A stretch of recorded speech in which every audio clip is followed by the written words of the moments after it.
बोले गजानंद महाराज की जय, राघवेंद्र सरकार की जय, वीर अंजनी लाल की जय। आइए प्यारे भक्तों, आज हम रामचरितमानस के नवम दृश्य में चर्चा करेंगे कि भगवान भरत गोराज निषाद के साथ चित्रकूट की ओर बढ़ रहे हैं। दोनों के बीच में भगवान श्री राम जी को लेकर, उनकी पावन भक्ति को लेकर, उनके चरित्र को लेकर अन्य अन्य प्रकार की चर्चाएं हो रही। भरत जी निषाद राज को अपने बचपन की एक बहुत ही सुंदर कहानी सुनाते हैं, कथा सुनाते हैं। आइए इस सुंदर से आख्यान की ओर आपको ले चलता हूँ। आइए हम भी जो कृपा सिंधु है, जो कृपा सागर है, दोनों ही कृपा के सागर है। एक कृपा सिंधु है, एक प्रेम सिंधु है। एक कृपा के सागर है, एक प्रेम के सागर है। भगवान श्री राम कृपा के सागर है, वहीं पर भरत प्रेम के सागर है। कृपा सिंधु और प्रेम सिंधु के बीच में टकराव हो रहा है। तो क्या होता है प्रिय मित्रों, भरत जी निषाद से कहते हैं, निषाद राज, बचपन में जब हम खेलते थे ना अयोध्या के मैदान में, वहाँ पर क्या होता था, मैं आपको एक कहानी सुनाता हूँ। भगवान भरत निषाद राज से कहते हैं, हे निषाद राज, आज अवध का क्रीड़ांगन विभिन्न प्रकार की पताकाओं से सजा हुआ है। अयोध्या के क्रीड़ांगन में राज समाज सहित खेल प्रेमी दूर दूर के क्षेत्रों से आए हुए हैं। आज एक विशेष खेल होने जा रहा है। निषाद राज, उस खेल को देखने के लिए अयोध्या के कुलपति, अयोध्या के भूषण राजा दशरथ भी अपने समाज सहित पधारे हैं। प्यारे बंधुओं, सरजू नदी के किनारे बहुत बड़ा क्रीड़ांगन है और उस क्रीड़ांगन में आज भगवान श्री राम अपनी भव्य एवं दिव्य लीला का आयोजन करने जा रहे हैं। क्या होता है, बहुत ही सुंदर तुलसीदास जी ने कहा है कि सरजू तीर राम सुखद भूमि तल, सरजू तीर सम सुखद भूमि तल, गनि गनि गुइया बाटी ले, राम लखन एक और, भरत रिपु दमन लाल एक और। जिस प्रकार हम कबड्डी के खेल में, चौकड़ी के खेल में, चौकाने के खेल में टीम बांटते हैं ना, बचपन में हमने भी जो है कबड्डी के खेल में हम टीम बांटते हैं अंक से या किसी भी प्रकार से, उसी प्रकार सरजू नदी के किनारे जो सुखद मन भावन समतल भूमि है, जिसे खेल का मैदान कहा जाता है, जो क्रीड़ांगन है, वहाँ पर भगवान राम की टीम बढ़ती है। भगवान राम की ओर भगवान राम स्वयं और उनके छोटे भाई लक्ष्मण, और दूसरी तरफ भरत और रिपुसुदन, इनकी टीम का निर्माण हो जाता है। अब वहीं पर राजा दशरथ भरत जी को बुलाते हैं और धीरे से पूछते हैं, क्योंकि राजा दशरथ तो जानते थे ना कि भरत राम से बहुत प्यार करते हैं, और आज भरत राम के विपक्ष में है। तो राजा दशरथ ने भरत जी से पूछा, प्रिय भरत, आप मुझे बताइए कि आप राम के विपक्ष की ओर क्यों हैं? तो भरत राजा दशरथ को 3 बातें बताते हैं। पहली बात बताते हैं भगवान, जहाँ प्रेम होता है ना वहाँ पक्ष और विपक्ष नहीं होता है।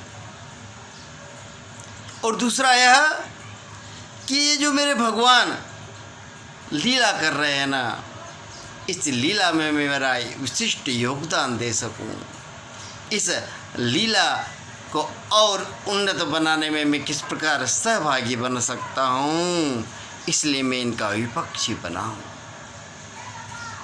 और तीसरा कारण वो बताते हैं कि जब मैं राम के विपक्ष रहूँगा ना, उनका विपक्षी बनूँगा ना, तभी तो वो मेरे सामने रहेंगे। जो सपक्षी है वो तो आजू बाजू में रहते हैं, साइड में रहते हैं, बगल में रहते हैं। लेकिन जब मैं राम के विपक्ष में रहूँगा तो राम मेरे सम्मुख रहेंगे और उनका देदीप्यमान चेहरा जो कोटि कोटि सूर्यों के तेज को भी फीका कर देता है, उसको मैं निहारूंगा। उनके आभा मंडल को मैं निहारूंगा, बार बार उनसे विनती करूंगा, प्रार्थना करूंगा, निवेदन करूंगा, उनकी भक्ति के रस में हमेशा डूबा रहूंगा। इस प्रकार भरत जी दशरथ जी को कारण बताते हैं और कहते हैं कि मैं भगवान को प्रसन्न भी रखना चाहता हूँ। प्यारे बंधु हो, अब जो है खेल प्रारंभ ही होने वाला है और खेल जैसे जैसे खेल की घड़ी नज़दीक आती है, पूरा क्रीड़ांगन आम दर्शकों से भरा जा रहा है, सीटें फुल हो गई है, स्थान रिक्त नहीं है। दर्शक खड़े होकर खेल का आनंद लेने के लिए आतुर है, बेताब है, बेचैन है, व्याकुल है। प्यारे दोस्तों, अब भगवान श्री राम की प्यारी सी सुंदर सी मूर्त को भरत निहार रहे हैं। इसी प्रकार एक बार भगवान जी ने उनके पार्षद गणों से पूछा, जय और विजय, मैं आपको राक्षस बनाना चाहता हूँ, क्या आप तैयार हैं? तो जय और विजय कहते हैं, प्रभु आपकी जो इच्छा, आप जैसा चाहते हैं ना वही तो होगा। हो यही वही जो राम रच राखा, को करी तर्क बड़ा वही साखा। जय और विजय बहुत ही सुंदर बात कहते हैं।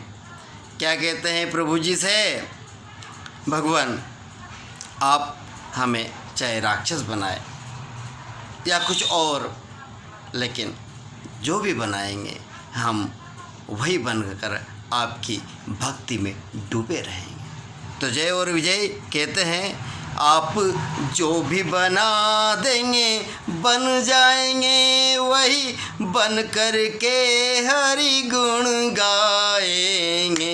आप जो भी बना देंगे बन जाएंगे, वही बन करके हरि गुण गाएंगे। आप जहाँ भी भेज देंगे वहीं जाएंगे, आप जहाँ भी भेज देंगे वहीं जाएंगे, वहीं जाकर के हरि गुण गाएंगे।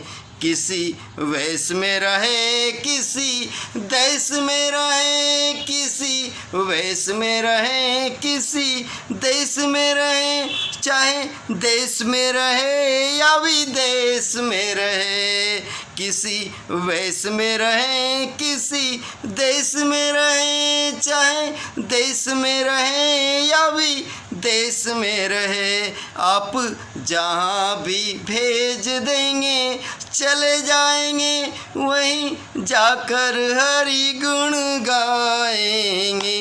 चाहे कुकर बने, चाहे सूकर बने, चाहे कुकर बने, चाहे सूकर बने जाए, किन्नर बने चाहे निशाचर बने, चाहे किन्नर बने चाहे निशाचर बने, आप जो भी बना देंगे बन जाएंगे, वही बन कर के हरि गुण गाएंगे। बोले गोपाल कृष्ण भगवान की जय। और विजय कहते हैं भगवान आप हमें जो भी बना देंगे ना वही हम बन जाएंगे, और उसी योनि में आपका साक्षात्कार करेंगे, आपके भजन गाएंगे, आपका स्मरण करेंगे। प्यारे बंधु, यही सर्वोच्च भक्ति है, जो नियंता सोच लेता है क्या करना है और जब भक्त नियंता पर छोड़ देता है, इसे ही सर्वोच्च भक्ति कहा गया है। प्यारे बंधुओं, अब अयोध्या के उस बहुत ही सुंदर क्रीड़ांगन में खेल का भव्य और दिव्य आयोजन हो रहा है। यह खेल घोड़ों पर बैठकर खेला जाता है। सभी भाइयों के पास एक से बढ़कर एक घोड़े हैं, सुंदर सुंदर घोड़े हैं। निर्णायक के रूप में वशिष्ठ जी को दायित्व दिया जाता है, जिम्मेदारी दी जाती है। वशिष्ठ जी बखूबी अपनी जिम्मेदारी को निभाते हैं। खेल प्रारंभ होता है और जैसे ही खेल प्रारंभ होता है ना, नगाड़ों की ठहाके बजते हैं, नगाड़े बज जाते हैं। प्यारे बंधुओं, करतल ध्वनि से अयोध्यावासी खेल प्रेमी उनका स्वागत करते हैं। और अयोध्या के नरेश जो राजा दशरथ है, उनकी रानियां हैं, उनके संग जो पूरा मंत्रिमंडल है, पूरा समाज है, उनके लिए भी विशेष व्यवस्था की गई है। प्यारे बंधुओं, इधर से गेंद फेंकी जाती है, उधर से गेंद का प्रतिरोध किया जाता है। जब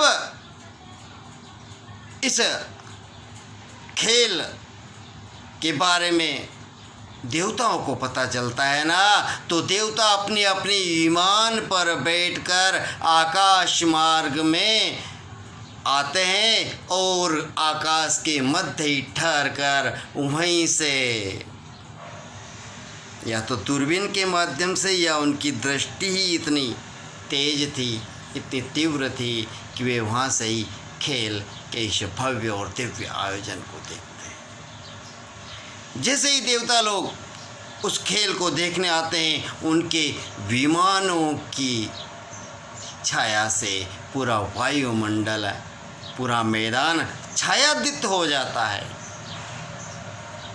और भला उस दिव्य लीला को कौन नहीं देखना चाहता।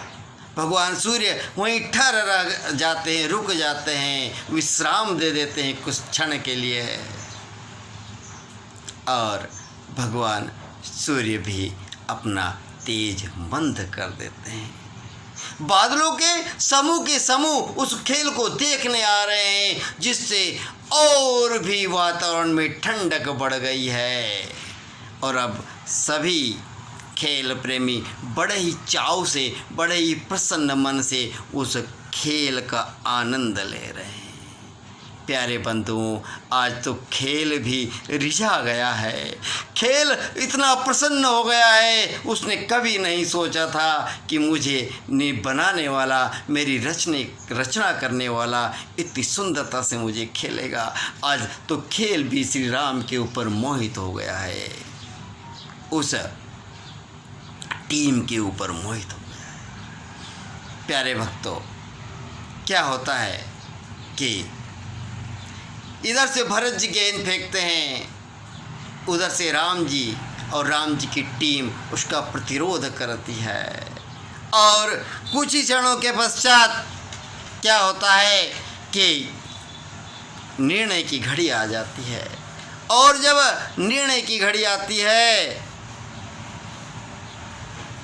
तो फैसला सुनाया जाता है। अलग अलग भाग होते हैं। एक भाग में राम जी जीत जाते हैं, दूसरे में भरत जी जीत जाते हैं। जब भरत जी हार जाते हैं तो अपने हृदय में हर्ष मनाते हैं, और जब भरत जी जीत जाते हैं तो संकोच करते हैं। अंतिम खेल चल रहा है, और उस खेल में निर्णय की घड़ी आ गई है। निर्णायक मंडल अपना निर्णय सुनाता है। निर्णायक महोदय वशिष्ठ जी आदि कहते हैं कि राम हार गए। दूसरे अंपायर कहते हैं भरत जीत गए। किसी ने पूछा, भरत, तुमने गेंद राम की तरफ इस प्रकार क्यों फेंकी? तो भरत जी कहते हैं, प्यारे बंधुओं, बहुत ही सुंदर बात है। भरत जी कितनी सुंदर बात बोल रहे हैं। भरत जी कहते हैं, यह गेंद नहीं है, यह कंदुक नहीं है, यह जीव है, और मेरे जीव को राम जी की ओर फेंका। जैसे ही जीव को मैंने राम जी की ओर फेंका, राम जी ने थोड़ा सा उसको इंतज़ार करने का कहा, तो वह इंतज़ार नहीं कर पाया और मेरी तरफ आ गया। मैंने पूछा, अरे जीव, तुझे इतना घमंड हो गया है? अरे जीव, तुझे इतना अहंकार हो गया है कि जब राम जी ने कुछ समय के लिए, कुछ क्षण के लिए, कुछ पल के लिए तेरी तरफ ध्यान नहीं दिया तो तू मेरी ओर चला आया। अब जाइए और उस जीव रूपी गेंद को भगवान भरत श्री राम की ओर फेंक देते हैं। और इस प्रकार एक अन्य ईश्वर भक्त भगवान श्री राम जी से पूछते हैं, भगवान राम, आप हार क्यों गए? आपने इस गेंद को वापस क्यों नहीं किया? तो राम जी कहते हैं, जो मेरी शरण में आता है ना, उसे मैं कभी नहीं त्यागता हूँ। चाहे वह पतित से पतित ही क्यों ना हो, जो मेरी शरण में आ जाता है मैं उसका त्याग कभी नहीं करता हूँ। बोले राघवेंद्र सरकार की जय। प्यारे बंधुओं, इस प्रकार जो है भगवान भरत गुहराज निषाद को यह बात सुना रहे हैं और बड़ा ही सुंदर परिदृश्य है, सुंदर वातावरण है। और उस वातावरण में जब भगवान राम प्रसन्न होते हैं, जीत जाते हैं, तो अपने सेवकों को, याचकों को, सखाओं को इतना धन लुटाते हैं, इतना धन लुटाते हैं कि उन्हें आजीवन किसी के यहाँ जाने की आवश्यकता ही नहीं रहती है। यही प्रेम है, यही प्रेम शुदा है, यही प्रेम रूपी भक्ति है। भगवान श्री राम की शरण में जो चला जाता है ना, उसे फिर किसी की भी शरण में जाने की आवश्यकता नहीं है। तो बहुत ही सुंदर बात है। और प्यारे दोस्तों, यही प्रेम की परिभाषा है। तो क्या है कि नवपुर परथि निछावर जहत सुर सिद्धन वरदान भय बुरी भाग अनुराग उमगी गावत सुनत चरित नित नय रिपु दमन लाल एक और भय राम लखन एक और भय। प्यारे मित्रों, यहाँ पर इस खेल में राम लक्ष्मण एक और है, भरत और शत्रुघ्न एक और है। भगवान सुरसिद्ध कई वरदान देते हैं और उनके चरित्र को गाते हैं, सुनते हैं। और इस प्रकार हरे हरस होत हिय भरत ही जीते सकुच सिर नवे। मैंने आपको कहा ही था कि जब भरत जी हार जाते हैं तो हृदय में संतोष जताते हैं, हर्ष जताते हैं, प्रसन्नता जताते हैं, और जब जीत जाते हैं तो संकोच करते हैं, तुलसी समुद्री स्वभावशील, सुकृतिलय यही रंग रहे।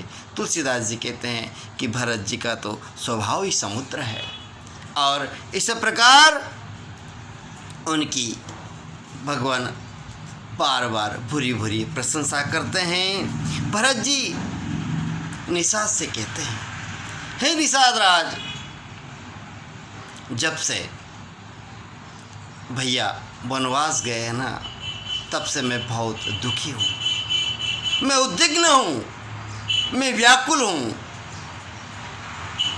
और वह इसलिए कि आज राम, लखन और सीता वन में अनेकों प्रकार के कष्ट भुगत रहे हैं, जिससे मेरी छाती में जलन हो रही है। मुझे बहुत ही तकलीफ़ हो रही है, मैं परेशान हूँ, मैं बहुत दुखी महसूस कर रहा हूँ।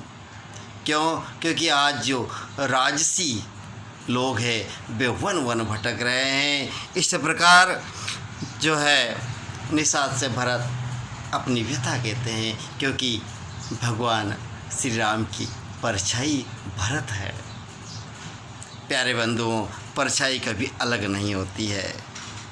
और यहाँ पर बड़े बड़े कथाकार एक बहुत ही सुंदर प्यारी बात सुनाते हैं कि गोपियों और भरत के प्रेम में क्या अंतर है। तो गोपियों और भरत के प्रेम में एक गुणात्मक अंतर है। कौन सा अंतर है? गुणात्मक। क्योंकि जो गोपियाँ ईश्वर से, कृष्णा से प्रेम करती है, तो वह उन्हें कपटी कह देती है, छल छिद्र कहने वाला कह देती है, छलिया कह देती है। और जब कृष्ण जाते हैं मथुरा, तो वहाँ पर वे अपने एक सखा रहते हैं उद्धव, उनको ज्ञान का अहंकार आ जाता है। तो ज्ञान से प्रेम बड़ा है। प्रेम चाहे कुछ कामना के लिए हो, लेकिन फिर भी ज्ञान से बड़ा है। तो वहाँ पर जब उद्धव जाते हैं तो वो कहते हैं कि आप भक्ति करिए, तो गोपियाँ कहती है, उधो मन न भय 10-20, एक हु तो जो गयो श्याम संग को आराधे इस। वहीं पर भरत और गोपियों के स्नेह में, उनकी भक्ति में एक गुणात्मक अंतर दिखाई देता है। और वह गुणात्मक अंतर यह है कि गोपियाँ कृष्ण से कहती है, तुम कपटी हो। अरे कृष्णा, हमने तुम्हारे लिए घर बार, पति, ससुराल, मायका, पीहर सब छोड़ दिया, भाई बहन, बंधु सखा, पति तक छोड़ दिया, और आप हमारी सुध ही नहीं लेते हैं, इसलिए तुम कपटी हो। लेकिन भरत जो है अपने आराध्य को कपटी नहीं कहते हैं।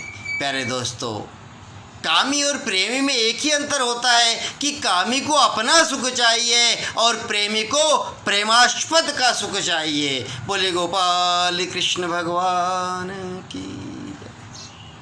प्यारे मित्रों, आज अयोध्या के क्रीड़ांगन में अनन्य प्रकार के खेल खेले जा रहे हैं और भगवान श्री राम जीत जाते हैं। अयोध्या का मैदान चारों ओर से उमंग और उत्साह से भरा हुआ है।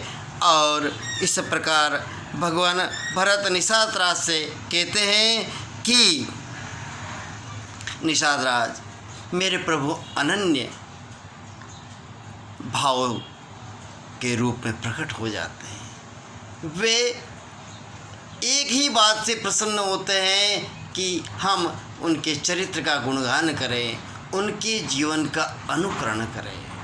और आगे क्या प्यारी सुंदर बात है कि जननी जनक बंधु सुतदारा, तन धन भवन सुहद परिवार, सब कर ममता त्याग बटोरी, मम पद मनहि बांधी पर डोरी। गोपिया कहती है कि कृष्ण हमने तुम्हारे लिए घर परिवार सब कुछ त्याग दिया।